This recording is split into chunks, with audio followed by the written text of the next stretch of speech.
Hello, welcome to this webinar on how to respond to challenging behaviour. This particular episode, we're going to be looking at behaviour plans, or what we like to call SMART plans.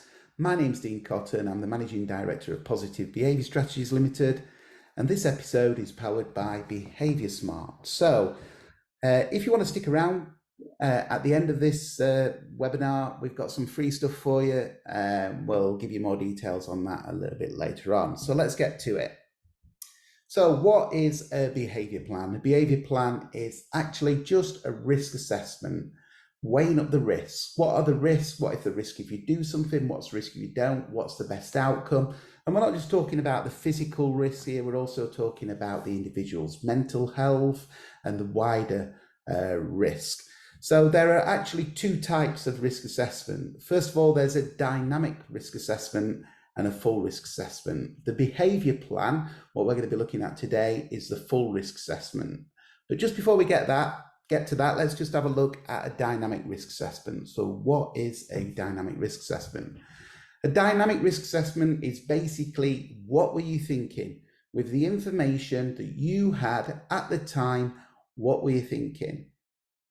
Now, you need to base your dynamic risk assessment on previous knowledge of that individual, information from your colleagues, and the best way to think about a dynamic risk assessment, I think, is to say, well, what would I want somebody else to do if that was my child or loved one? How would I want them to respond? And then we can do that. And that is actually quite a good legal defense, as long as we're telling the truth.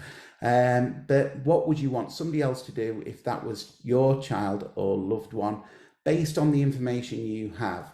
Now, sometimes you may not have got all the information. Maybe it's a new behaviour, something that you've never seen before, or maybe somebody's just not passed on specific information to you. Now, that's quite dangerous, because if somebody doesn't pass on information to you, you make the wrong sort of dynamic risk assessment, then that particular person could be in breach of the Health and Safety at Work Act 1974. So that is dynamic risk assessments. Basically, what were you thinking and what would you want someone else to do if that was your child or loved one? So let's move on to behaviour plans. Behaviour plans, full risk assessment. So this is documented evidence. It's a carefully thought out plan, thinking about how should we respond when an individual presents certain behaviour. Now, good behaviour plans, they should be based on two sources of information.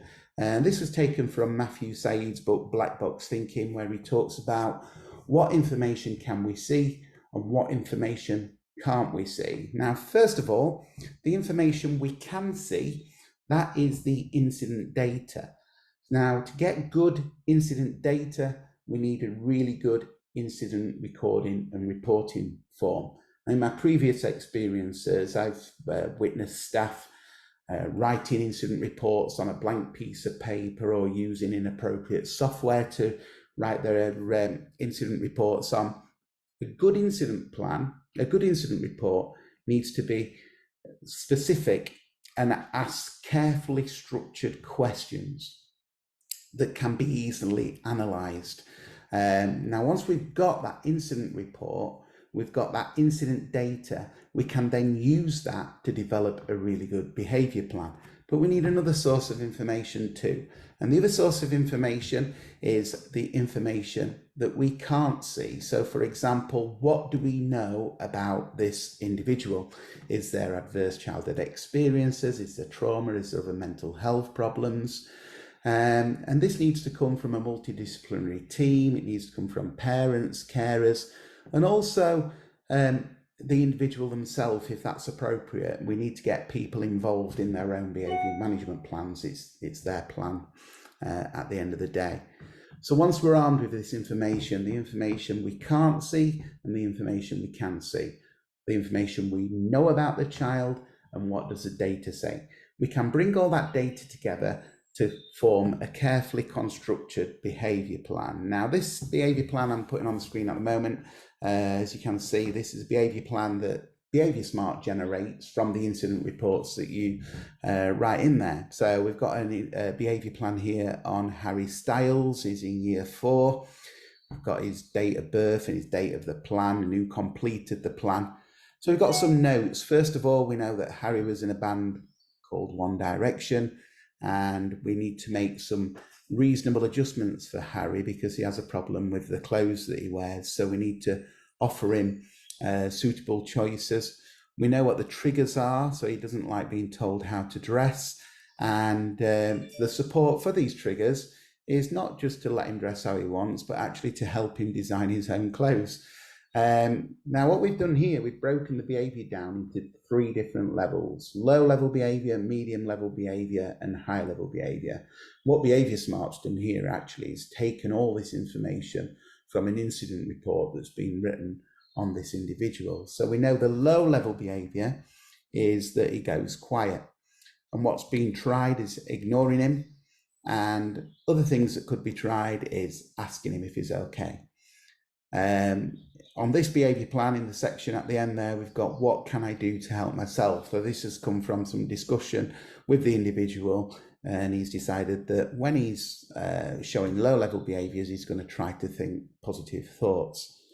Then we've got medium level behaviours. So Harry's medium level behaviours are shouting out, asking him, and we tried asking him to calm down.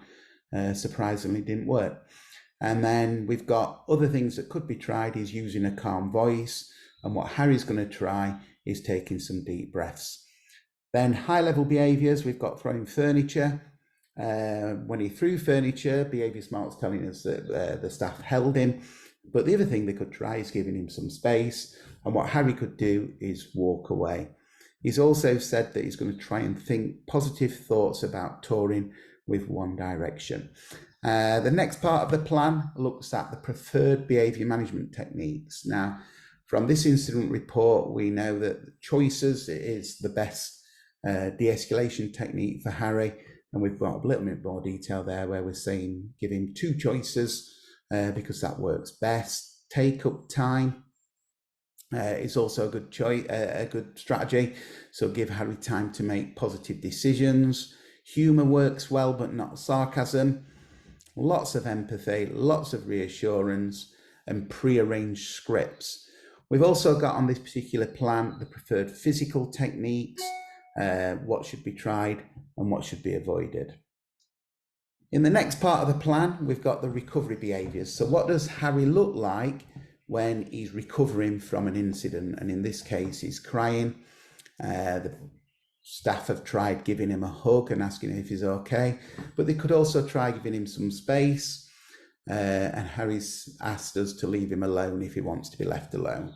We've also got what interests Harry. So we've got music, other factors to consider when we're debriefing, and in this case it says it helps if we sing to Harry, and other information that's important about Harry. He likes to talk to other members of his band, but not Zane for some reason. We've also got the date, a log on this, because this has been taken straight from Behaviour Smart. The beauty of Behaviour Smart is we only edit these behaviour plans. Behaviour Smart gives us all the information.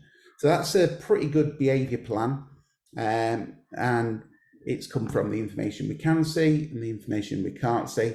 Now, every time we write an incident report on this particular individual, this plan needs updating.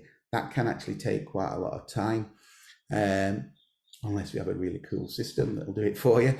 And we end up with a really good high quality behaviour plan that improves behaviour. So what is the point of behaviour plans? We've got a few little notes here on behaviour plans. What do? Well, first of all, they improve consistency. One of the problems is that sometimes when we see challenging behaviour, we make a dynamic risk assessment, and another individual, they might also make a dynamic risk assessment. But my dynamic risk assessment might be different from somebody else's. So the individual is often getting inconsistent messages through people making different dynamic risk assessments. So armed with the knowledge, we can improve consistency. We can also reduce stress as well, reduce stress on the individual, reduce stress on the member of staff. There's nothing worse than being in a situation where you just don't know what to do and you've got to think on your feet.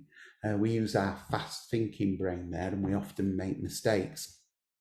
Whereas our slow thinking brain, in other words, we know what's on the plan, we've thought about it, is much more effective. It also ensures that we give the best response, and it's a planned response. It's somebody, a group of people have come up with this decision. This is what we're going to do when this individual shows these behaviours. It also, behaviour plans help people meet the Health and Safety at Work Act 1974, but essentially, and most importantly, behaviour plans improve behaviour. So that's just a quick whistle-stop tour on behaviour plans. Thank you so much for listening. And I did say that if you waited till the end, we'd offer you some free stuff. So if you go on to Positive Behaviour Strategies website, that's pbstraining.co.uk, click on members only. And if you've watched this webinar, we'll give you free access to our resources area on our Positive Behaviour Strategies website.